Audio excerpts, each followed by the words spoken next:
मैं আজি बहुत दुखर साथे कबले बाध्य हईसो मैं बम्बे जोआ 2 माहर परा बिस्नात आसो और मैं असमतो 2-2.5 माहर परा जाब पारा नाई। इतिमध्ये जे घटनाटो हईसे आमार देशत भारतीय नागरिक सकलक इलिगेली पुशबैक करार जे एटा दुर्भाग्यपूर्ण घटना हईसे। এই ঘটনায় গোটে ভারতবর্ষত নহয় গোটে ওয়ার্ল্ডত অসমৰ নাম এজ ওয়েল এজ ভাৰতবৰ্ষৰ নামটো বহুতই বেইজ্জতি হয়েছে। আমি চোখ উঠাব পারা নাই। আমার পার্টি কোনোদিনও বিদেশের পক্ষে নহয়। যে কোনো যেমন বিদেশি থাকে যে কোনো দেশের হোক বাংলাদেশের হোক সকল যাব লাগে। তাহলে ডিপোর্টেশনটো প্রসিজার হিসাবে গভর্নমেন্ট অফ ইন্ডিয়ার কানুনের মাধ্যমে ফরেন মিনিস্ট্রির মাধ্যমে অন্য দেশের লগত ফরেন মিনিস্ট্রির লগত যোগাযোগ করে যিমান লিগেল প্রসিজার আছে এটু মেইনটেইন করে করব লাগিছিল। তাহলে আমার অসম সরকারে এইটো নকৰি খালি নিজৰ জিদ দেখুৱাবৰ কাৰণে ইমান মানুহবিলাকক বৰ্ডাৰত লৈ গৈ ইলিগেলি পুশ কৰিছে। সেইফালে এটা গ্লাছ পানীৰ ব্যৱস্থা নাই। 2 দিন বৰষুণ হৈছে, ৰোদ আছিল, পুৰুষ মহিলা 9 মাহৰ এটা বাচ্চা এনেকুৱা বহুত পুৰুষ মহিলা পুশবেক কৰিছে। এৰ ভিতৰত এজন স্কুল টিচার আছে।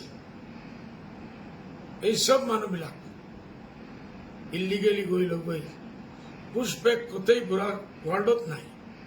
আমার অসমত হয়েছে।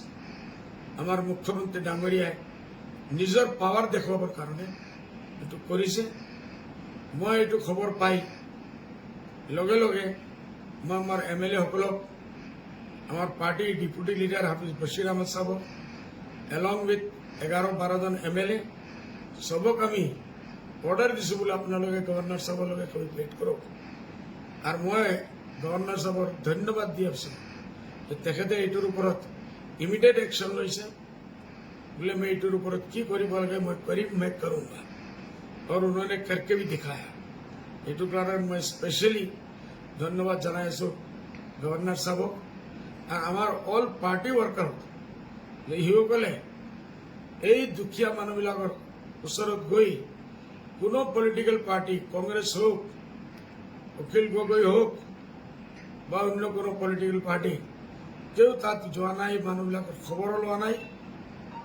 মুছলমানৰ ভোট লাগে, মুছলমান যেতিয়া বিপদত পড়ে এইবিলাকক পোৱা নাযায়। অসমৰ জনগণে দেখি আছে এই বিপদৰ সময় যদি কোনো পাৰ্টি সকলৰ ওচৰত গৈ থিয় হৈছে এইটো UDF হৈছে। আর এটোর কারণে মই আমার পার্টির আইন শৃঙ্খলা যিসকলে দেখে আমার MLA সকলক মই দিল্লী পঠাইছো। এটা দিল্লী গৈছে ডেলিগেশন। কালি ডাঙৰ ডাঙৰ উকিলসকলৰ লগত দিল্লীৰ সকলে কালি বহি আমি নেক্সট স্টেপ কি ল'ব লাগে, লাইন অফ একশন কি হ'ব লাগে এইটোৰ ওপৰত আমি কাম কৰি আছো। মই আপোনালোকৰ মাধ্যমে গোটেই অসমবাসী দেশী প্ৰকৃত ভাৰতীয় যে মানুহ আছে সবক মই এটাই মেসেজ দিবলৈ বিচাৰিছো যে যেতিয়ালৈকে বদৰুদ্দিন আজমল জিন্দা আছে আপোনালোকক কোনো এজন মানুহে বিদেশী সজাই বাংলাদেশত পেটাব নোৱাৰিব। আপোনালোকে নিজৰ কাগজ পত্ৰ আৰু মজবুত কৰক, যিমান ঠিক কৰিব লাগে কৰক। আপোনালোকৰ ফাইট অসমৰ হাইকোৰ্টেৰ পৰা আৰম্ভ কৰি এসেম্বলিৰ পৰা আৰম্ভ কৰি আমি দিল্লীৰ সুপ্ৰিম কোৰ্টলৈকে আপোনালোকৰ লড়াইটো আমি জিকিম। আৰ আপোনালোকে একদম শান্তিৰ সাথে নিজেৰ ঘৰত থাকি আল্লাহৰ ওচৰত দোয়া কৰুক। আল্লাহ এই বিপদৰ পৰা আল্লাহ তাআলা আপনাৰ